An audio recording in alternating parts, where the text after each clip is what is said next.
Halo, apa kabar pemirsa TVR Parlemen dimanapun Anda berada? Berjumpa kembali dalam program TVR 09 bersama saya Vincent Ali dan rekan saya Cangkia Tancit. Ya, dan saya Rini Reski. Pemirsa, dalam 30 menit ke depan kami akan sajikan kepada Anda sejumlah berita nasional, khususnya dari sudut pandang DPR RI, sebagai referensi Anda dalam memahami dinamika politik, hukum, ekonomi, sosial, dan juga budaya di Indonesia.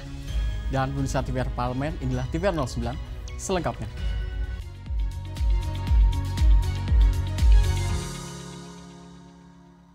Pemirsa, anggota Komisi 11 DPR RI Habib Idrus Salim Al-Jufri mengatakan target pertumbuhan ekonomi nasional sebesar 5,8 hingga 6,3% cukup tinggi di tengah kondisi geopolitik global yang saat ini belum stabil. Komisi 11 DPR RI mendukung pengembangan ekosistem keuangan syariah dalam rangka mendorong peningkatan pertumbuhan ekonomi nasional. Mengingat saat ini pertumbuhan ekonomi syariah di Indonesia mencapai angka 25,1%. Dalam rapat kerja Komisi 11 DPR dengan Kementerian Perencanaan dan Pembangunan Nasional, anggota Komisi 11 DPR Habib Idrus Salim Al-Jufri mengatakan pengembangan ekosistem keuangan syariah harus segera dilakukan. Produk, portofolio, dan investasi berbasis syariah perlu ditingkatkan untuk masyarakat sehingga mampu mendorong pertumbuhan ekonomi nasional. Belum ada penjabaran secara singkat ataupun panjang ya terkait dengan pertumbuhan ekonomi lewat pengembangan ekonomi syariah atau industri ekonomi syariah di Indonesia. Karena industri ekonomi syariah di Indonesia itu menyumbang angka yang luar biasa ya, sampai sukuknya, terus kemudian potensi keuangannya lewat perbankan yang luar biasa. Ini kan cara kita menumbuhkan minat masyarakat ya untuk kemudian bisa berinvestasi di lembaga keuangan syariah ataupun di produk-produk keuangan syariah yang dikeluarkan oleh negara. Ya, ini justru menambah semangat kita untuk menumbuhkan ekonomi ekonomi Indonesia yang ditargetkan oleh Pak Prabowo itu sekitar 5,8 sampai 6,3%. Lebih lanjut, Habib Idrus melihat industri halal di Indonesia dapat menjadi solusi ekonomi Indonesia. Minat masyarakat terhadap ekonomi syariah akan tumbuh jika produk keuangan syariah dikeluarkan dan dijamin secara baik oleh negara. Hilman dan Fuad, TVR Parlemen, melaporkan.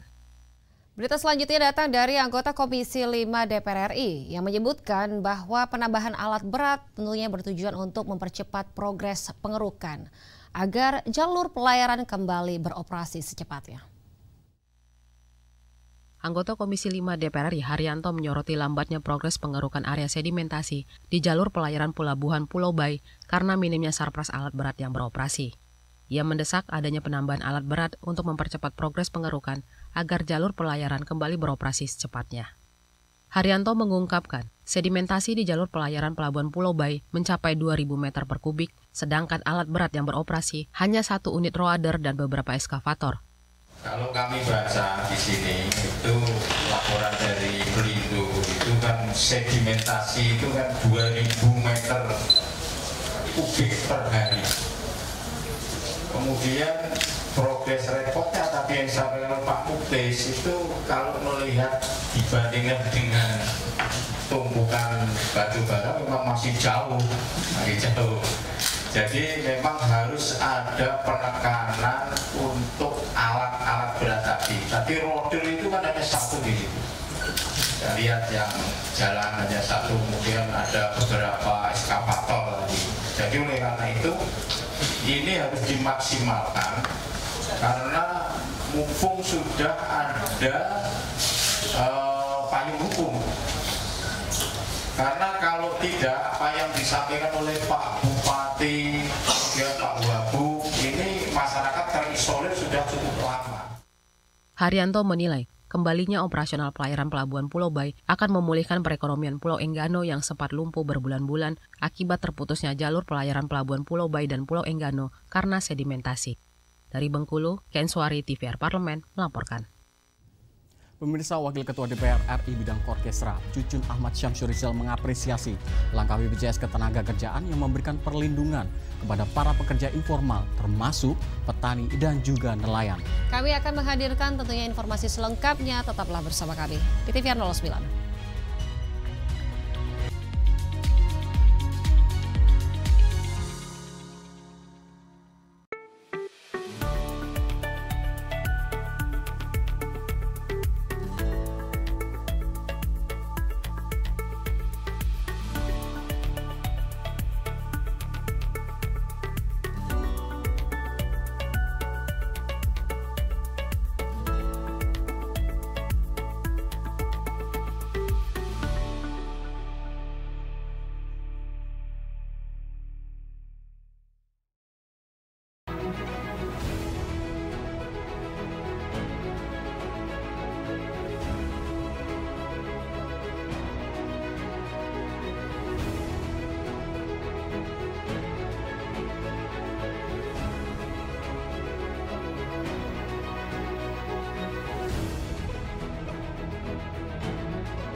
Kita kembali di TVR 09. Pemirsa, Wakil Ketua DPR RI bidang Korkesra, Cucun Ahmad Syamsur Rizal, menilai setiap pekerja di berbagai sektor termasuk informal berhak mendapatkan jaminan sosial ketenagakerjaan.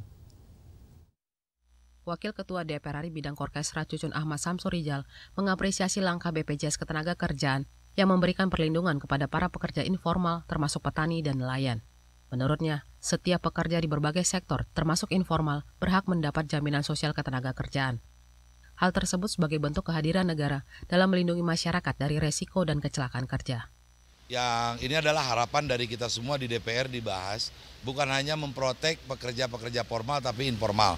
Sudah mulai ada beberapa kabupaten seperti misalkan sekarang ada guru ngaji yang diprotek oleh BPJS Tenagakerja, kemudian para petani, kemudian juga para pedagang-pedagang yang pedagang-pedagang kaki lima di pasar segala macam.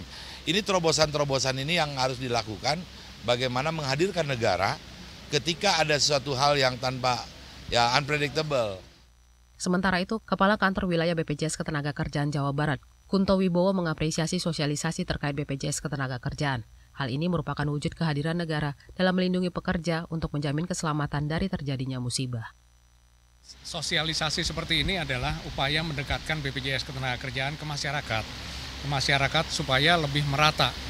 Tadinya yang orang taunya BPJS Tenaga-Kerja hanya untuk buru-buru seperti yang beliau sampaikan tadi, ternyata untuk masyarakat seperti sini, di desa maupun di kota, di semua lapisan itu berhak untuk mendapatkan perlindungan dari BPJS Ketenagakerjaan. Tadi sudah ada penyerahan santunan tadi ya, ada yang dapat 200 juta, termasuk beasiswa untuk 2 orang anak. Dari Jawa Barat, Dodi, TVR Parlemen melaporkan. Pemirsa, Wakil Ketua Komisi 4 DPR RI mendukung perbaikan, penataan dan juga pembangunan kampung nelayan Merah Putih dengan memperhatikan kelayakan sarana dan juga prasarana yang disediakan sebagai salah satu upaya meningkatkan kesejahteraan nelayan dan juga produksi perikanan. Produksi perikanan pada triwulan 1 2025 mencapai 5,58 juta ton atau tumbuh 2% dibandingkan periode sama pada tahun 2024. Komisi 4 DPR RI mengapresiasi capaian itu, namun kontribusi sektor kelautan dan perikanan terhadap produk domestik bruto dinilai masih minim. Menurut Wakil Ketua Komisi 4 DPR RI Pangga Susanto, kontribusi sektor perikanan terhadap PDB masih sangat kecil jika dibandingkan potensi besar yang dimiliki sektor kelautan dan perikanan dalam mendongkrak pertumbuhan ekonomi nasional. Salah satunya melalui hasil tangkapan lestari yang mencapai 6,4 juta ton per tahun. Di sisi lain, nilai ekspor Indonesia menurut WTO masih berada di peringkat 12. Untuk itu, Ditjen Peningkatan Daya Saing Kelautan Perikanan KKP harus meningkatkan kinerja agar Indonesia bisa menduduki peringkat kedua dengan hasil perikanan yang besar. Potensi laut yang sangat besar, ini kontribusinya masih sangat kecil, ya. Tidak hanya kecil, sangat kecil. Sebagai contoh ini angka yang ada di depan saya, kontribusi terhadap PDB cuma 2,25%, Pak. Ini sangat jauh dari harapan yang sering didengung-dengungkan kita ini, wah punya laut luas, kekayaan laut, macam-macam lah. Itu sudah jadi cerita melegenda dan turun-temurun ya. Namun kenyataannya ya itu. Pangga Susanto pun mendukung perbaikan, penataan, dan pembangunan kampung nelayan Merah Putih dengan memperhatikan kelayakan sarana dan prasarana yang disediakan sebagai salah satu upaya meningkatkan kesejahteraan nelayan dan produksi perikanan. Andini dan Yoga, TVR Parlemen melaporkan. Berita selanjutnya, pemirsa, Komisi 4 DPR RI mendorong Perum Bulog segera melepas stok beras yang ada di gudang-gudang Bulog untuk menstabilkan harga dan menjaga kualitas beras yang akan diedarkan kepada masyarakat. Beras medium, premium, dan SPHP di sejumlah daerah masih mengalami kenaikan harga, sementara produksi dan stok beras dalam jumlah yang tinggi. Komisi 4 DPR RI mendorong Perum Bulog segera melepas stok beras yang ada di gudang-gudang Bulog untuk menstabilkan harga dan menjaga kualitas beras yang akan diedarkan ke masyarakat. Wakil Ketua Komisi 4 DPR RI Pangga Susanto menyatakan, dengan adanya peningkatan stok beras baru menjadi 4,3 juta ton, Perum Bulog diminta segera melepas dan mendistribusikan stok beras yang ada ke pasar di seluruh daerah, sehingga bisa menstabilkan harga eceran, menjaga kualitas beras, dan membantu keuangan Perum Bulog terus berputar. Selain itu, Kementerian Pertanian disarankan memaksimalkan koordinasi dengan pemerintah daerah agar tidak ada petani yang mengalami kerugian saat pelepasan stok beras dari gudang Bulog. Dalam jumlah tertentu dari stok yang ada, karena stok yang ada ini juga ada stok beras-beras lama. Kalau ini tidak dirilis, maka akan ada kerugian, baik itu secara kualitasnya akan menurun, yang kedua tentu akan membebani keuangan Bulog. Sementara anggota Komisi 4 DPR RI Daniel Johan menambahkan, capaian produksi beras Indonesia saat ini akan menjadi yang terbanyak kedua di dunia. Oleh karena itu, pemerintah disarankan menghentikan impor beras sementara waktu untuk menjaga kestabilan harga beras di dalam negeri, termasuk harga beli dari petani dan distribusi beras merata ke seluruh wilayah Indonesia. Stok udah berlimpah, nggak boleh ada impor, ya. Apalagi nggak hanya stok Bulog yang melimpah, tetapi data produksi Indonesia akan menjadi terbanyak kedua di dunia. Misalkan impor masih dilakukan, itu sama saja meniadakan prestasi yang ada. Dari Jawa Timur, Ferdiano Rahman, TVR Parlemen, melaporkan. Penulisan sejarah bangsa merupakan suatu hal yang besar dan juga penting, karena menyangkut jati diri. Di sini pemirsa, memori kolektif dan juga masa depan generasi kolektif, sehingga perlu dilakukan secara hati-hati, objektif, dan juga melibatkan berbagai pihak yang kompeten. Dan bagaimana respon dari DPR RI terkait hal ini? Informasi selengkapnya tetaplah di TVR 09.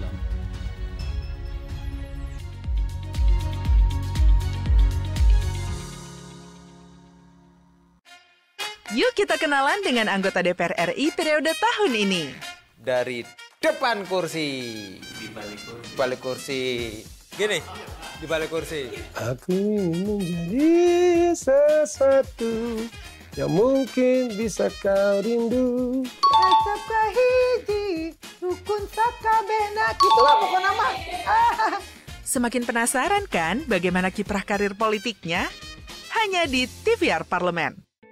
Selamat datang di Biro Pemberitaan Parlemen. Anda memasuki kawasan zona integritas menuju wilayah bebas dari korupsi atau WBK dan wilayah birokrasi bersih dan melayani atau WBBM. Biro Pemberitaan Parlemen berkomitmen penuh untuk mewujudkan wilayah bebas korupsi dan wilayah birokrasi bersih dan melayani. Komitmen kami, pejabat dan jajaran memiliki komitmen tinggi untuk mewujudkan WBK dan WBBM melalui reformasi birokrasi, khususnya dalam hal pencegahan korupsi dan peningkatan kualitas pelayanan publik. Kedua, bebas dari korupsi dengan terwujudnya wilayah bebas korupsi atau WBK, yang artinya bebas dari KKN, gratifikasi dan dari segala bentuk pungutan liar atau pungli.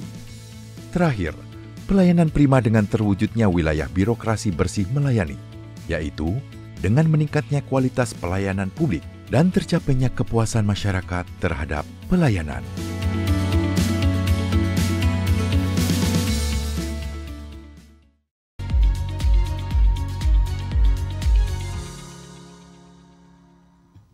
Terima kasih Anda masih bersama kami di TVR 09. Agenda penulisan ulang sejarah mengundang sorotan tajam dari masyarakat. Dan terkait hal ini pemirsa, DPR RI mengingatkan bahwa penulisan ulang sejarah nasional harus dikerjakan secara hati-hati dan tidak terburu-buru serta mengantisipasi adanya kepentingan politis dan penggiringan opini tertentu. Simak liputan mendalam yang telah dikemas oleh tim redaksi TVR Parlemen dalam segmen editorial Parlemen berikut ini.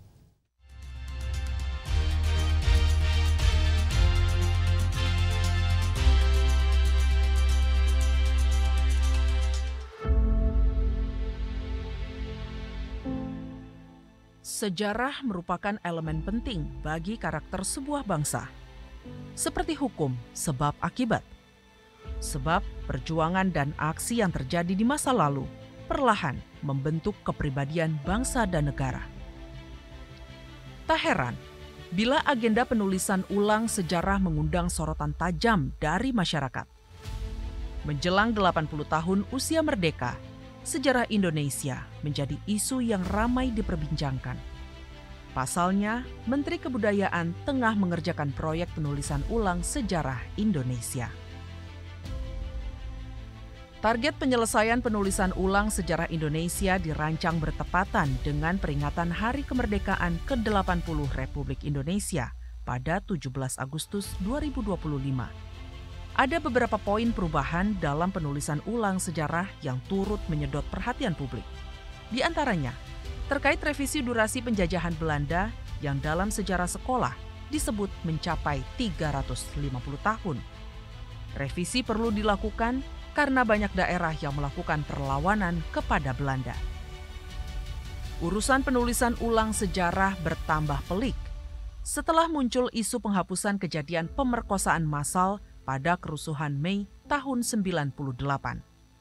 Hal itu mendapat kecaman keras dari Komisi 10 DPR RI saat rapat kerja bersama Menteri Kebudayaan Fadlizon.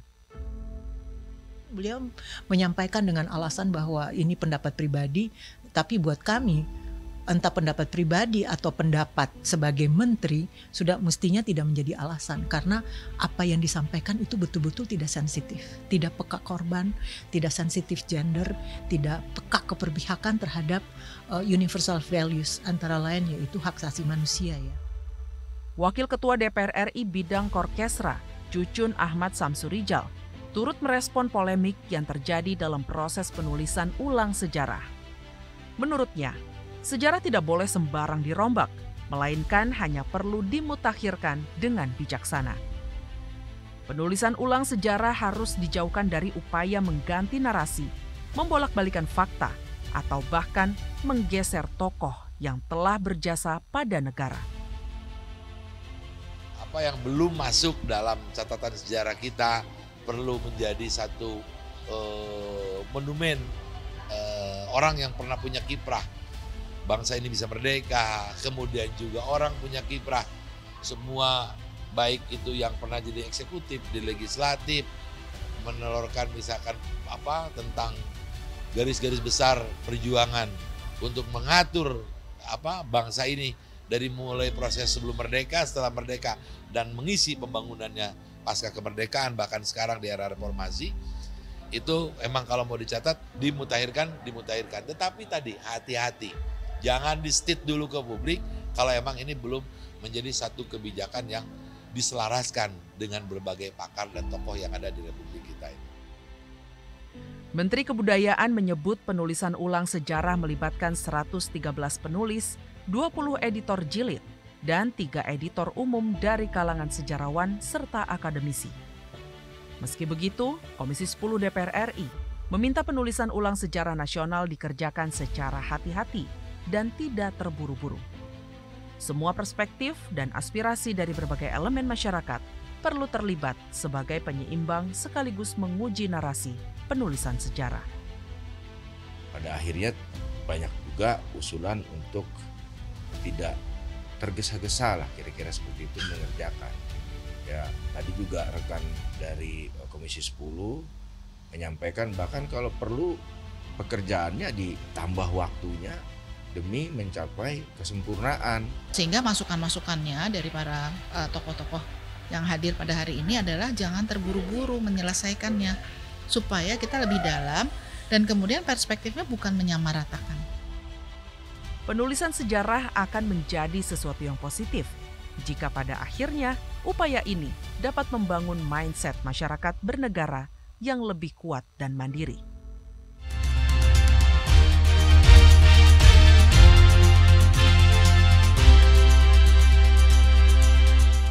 Pemirsa, berbicara tentang masa kecil tentunya lekat dengan permainan tradisional anak-anak.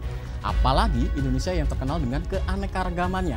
Pastinya permainan tradisional di masing-masing daerah juga beragam. Namun pemirsa, seiring berjalannya waktu, tentunya kemajuan pesat teknologi turut andil dalam pengerusnya keberadaan permainan tradisional di kalangan anak-anak masa kini. Setelah jeda kami akan mengajak pemirsa bernostalgia terhadap permainan anak di masa kecil. Jangan kemana-mana, tetaplah di TVR 09.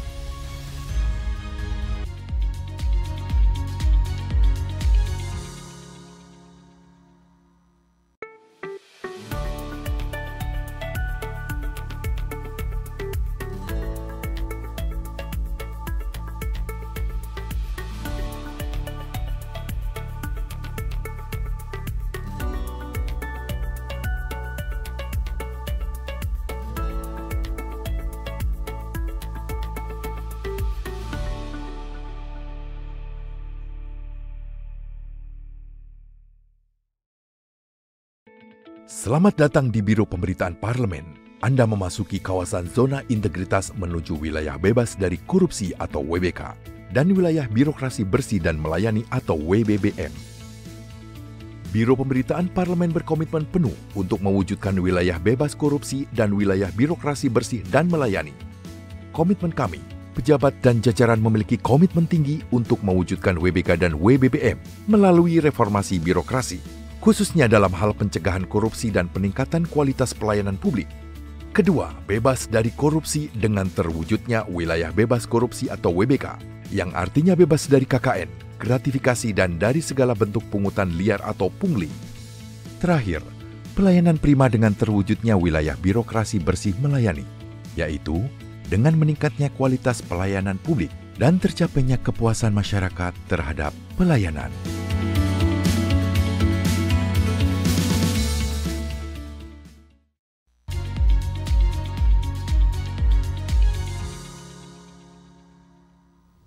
Terima kasih Anda masih bersama kami di TVR 09. Pemirsa, Indonesia memiliki banyak sekali keanekaragaman budaya yang unik dan juga menarik.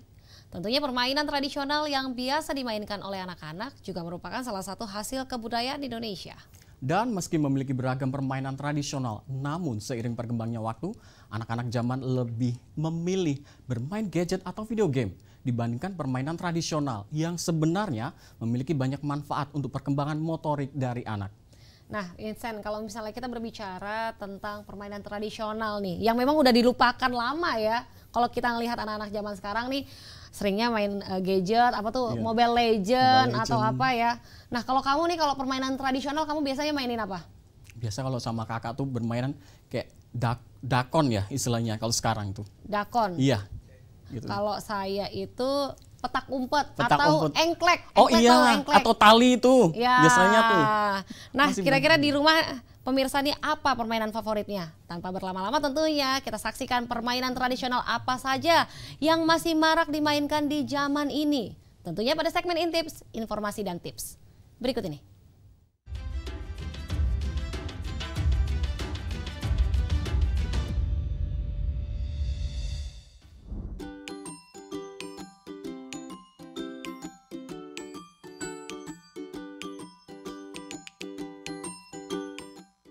Bicara soal permainan, mungkin anak-anak zaman sekarang lebih mengenal video game atau permainan modern lainnya. Sementara pada tahun 1970-an, anak-anak bermain dengan permainan tradisional. Permainan tradisional asli Indonesia sendiri sebenarnya sangat beragam. Hampir setiap daerah pasti memiliki minimal satu permainan tradisional yang lazim dimainkan anak-anak. Nah, apa saja ragam permainan tradisional asli Indonesia tersebut? Yuk kita bahas satu persatu. Layang-layang. Siapa nih di antara kamu yang pernah main layang-layang di lapangan luas? Layang-layang adalah salah satu macam permainan tradisional yang sangat populer di Indonesia. Layangan merupakan lembaran tipis berkerangka yang diterbangkan oleh pemainnya ke udara di area yang lapang. Permainan ini biasanya dilakukan di tempat-tempat terbuka seperti lapangan hingga persawahan. Tak hanya dilakukan anak-anak, orang dewasa pun juga gemar bermain layang-layang. Seiring berjalannya waktu, bentuk layang-layang juga semakin berkembang, seperti bentuk naga, burung, hingga perahu. Permainan tradisional layangan minimal dimainkan oleh 2 orang dan semakin banyak akan semakin seru. Kelereng. Macam permainan tradisional lainnya yang umum digemari anak laki-laki ialah kelereng. Pada beberapa daerah di Indonesia, kelereng memiliki sebutan lain yang berbeda-beda. Di daerah Jawa, kelereng disebut nekeran. Di Betawi disebut gundu, di Palembang disebut ekar, dan di Banjar disebut kleker. Kelereng sendiri memiliki bentuk bulat dan terbuat dari kaca, tanah liat, atau agate. Umumnya, kelereng memiliki diameter setengah inci atau 1,5 cm. Aturan dalam permainan kelereng juga cukup beragam. Hal ini tergantung dari tradisi di daerah masing-masing. Namun pada umumnya, sebelum memainkan kelereng, terlebih dahulu pemain membuat garis atau gambar kotak lintasan dan menaruh beberapa kelereng. Setelah itu, masing-masing pemain menyentilkan kelereng tersebut dengan jarak yang disepakati. Apabila beberapa kelereng keluar dari lintasan, maka kelereng akan menjadi miliknya. Lompat karet. Lompat karet merupakan macam permainan tradisional Indonesia yang umumnya sering dilakukan anak perempuan. Sebelum bermain, anak-anak harus mengepang terlebih dahulu karetnya sehingga menjadi sebuah tali yang panjang. Cara mengepangnya yaitu menyambungkan 2 karet pertama dengan 2 karet selanjutnya, sehingga bentuknya memanjang 3 hingga 4 meter. Jumlah pemain lompat tali minimal dilakukan 3 orang, di mana 2 orang pemain membentangkan dan memegang tali, sementara pemain lain harus melewati atau melompat tanpa menyentuh tali tersebut. Pemain yang terkena tali karet saat melompat dianggap kalah, sehingga harus berhenti bermain dan bertukar dengan temannya. Yang berikutnya ada congklak. Permainan yang dimainkan 2 orang ini cukup dikenal hampir di seluruh wilayah Indonesia. Orang Jawa menyebutnya dengan bermain dakon, sedangkan warga Sumatera menamainya congklak. Permainan ini disebut dentuman di Lampung dan mokaotan di Sulawesi. Congklak dimainkan menggunakan cangkang kerang yang juga disebut biji congklak dengan papan congklak yang memiliki 16 lubang. Total keseluruhan biji congklak ada 98 buah yang nanti akan diisi pada lubang papan congklak masing-masing 7 buah. Aturan permainan congklak cukup mudah. Pemain pertama membagikan biji dari satu lubang ke lubang lain termasuk milik lawan. Jika biji terakhir berakhir di lubang yang masih ada biji congklak, biji tersebut diambil dan disebarkan kembali pada lubang lainnya. Namun, jika biji terakhir jatuh pada lubang yang kosong, pemain dianggap mati atau berhenti sejenak. Giliran pemain lawan melakukan hal yang sama sampai ia berhenti pada lubang yang tak ada bijinya. Begitu seterusnya, sampai ada yang memiliki jumlah biji terbanyak dan dialah yang menang. Yang terakhir ada bola bekel. Salah satu macam permainan tradisional yang digemari anak perempuan ialah bola bekel. Permainan bola bekel pada dasarnya merupakan permainan sederhana tapi syarat makna. Permainan bola bekel memiliki manfaat yang baik untuk melatih motorik dan menumbuhkan jiwa sosial. Melalui permainan bola bekel, anak dapat melatih kemampuan berpikir strategi, ketangkasan, kejelian, maupun kejujuran. Menjadi salah satu warisan budaya di Indonesia, siapa sangka ternyata permainan bola bekel dipengaruhi oleh budaya Belanda pada awal kemunculannya. Bekel berasal dari bahasa Belanda bikkelen yang artinya membanting tulang. Satu set bola bekel terdiri dari satu bola bekel besar berukuran seperti bola pingpong, serta 6 hingga 10 biji bekel. Jumlah biji bekel bisa beragam sesuai keinginan masing-masing. Peraturan bermain bekel cukup sederhana. Pemain terdiri dari minimal 2 orang. Pemain dimulai dengan melambungkan bola karet, kemudian diikuti dengan menaburkan biji bekel. Sewaktu bola melambung ke atas, pemain mengambil biji bekel yang terserak. Seorang pemain akan meraup jumlah biji sesuai dengan tingkatannya. Nah pemirsa, itu tadi 5 permainan tradisional yang pernah populer pada tahun 1970-an di Indonesia. Meski terlihat sederhana dan ketinggalan zaman, namun bermain permainan tradisional dapat membawa keceriaan dan tawa. Bahkan permainan tradisional bermanfaat dalam perkembangan kecerdasan intelektual dan kreativitas anak. Semoga permainan tradisional dapat dimainkan kembali oleh anak-anak zaman sekarang ya. Sampai jumpa lagi di program Intips berikutnya.